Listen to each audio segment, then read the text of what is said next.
saudara-saudara. Jadi pendekatan kita harus integral, komprehensif, dan lihat sumber masalahnya.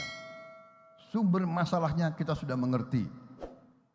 Kita perlu meningkatkan penghasilan kita supaya gaji-gaji bisa naik, supaya banyak lapangan kerja, saudara-saudara. Dan hanya supaya pendidikan harus berhasil. Kita sekarang kurang dokter-dokter spesialis. Saudara wali kota, saya kira saudara mengerti di kota kalian berapa spesialis jantung bisa pasang kateter, bisa pasang stent. Berapa ahli onkologi, ahli kanker yang bisa obati leukemia, yang berapa alat-alat yang bisa dioperasikan di kota kalian dan sebagainya. Saudara yang lebih tahu. Pendidikan yang harus kita tingkatkan. Semua, dan ini semua perlu investasi yang besar. Jadi saudara-saudara, strategi yang sudah dilaksanakan kuncinya ada hilirisasi. Tapi hilirisasi ini mengganggu negara-negara lain. Begitu pemerintah kita melaksanakan hilirisasi, diancam oleh Uni Eropa, diadu ke WTO, diadu, pemerintah kita naik banding, dia adu lagi, naik banding lagi, kita tidak tahu. Tapi mereka tidak suka kalau kita hilirisasi.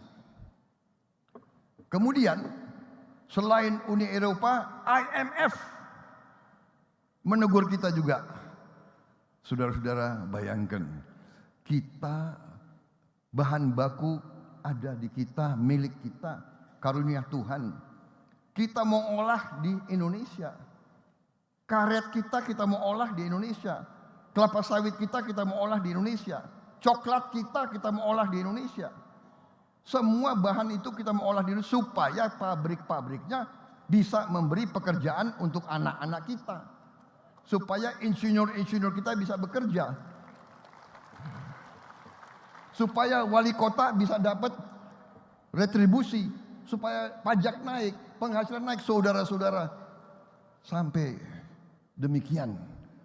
Sampai menteri-menteri kita harus ke sana.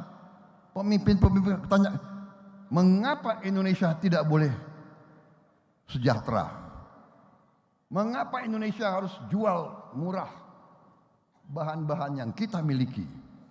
Saudara-saudara, karena itu kita harus kuat, kita harus waspada, dan semuanya kuncinya adalah persatuan dan kerukunan. Menurut saya kuncinya itu, saudara sebagai pemimpin terdepan, saudara yang menerima mandat dari rakyat terdepan, saudara sangat berperan untuk memelihara momentum nation building kita.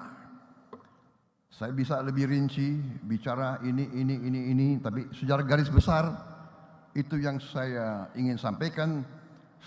Strategi pembangunan kita sudah benar. Hilirisasi di semua bidang sangat penting, dan itu kuncinya bahwa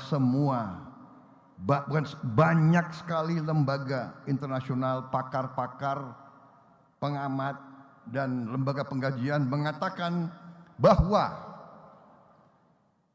kita yang sekarang sudah ekonomi ke-16 dan waktu dekat akan menjadi ekonomi ke-10, dan insya Allah 2045 di zaman tadi generasi Z muncul, kita sangat besar kemungkinan bisa menjadi negara ekonomi kelima di dunia.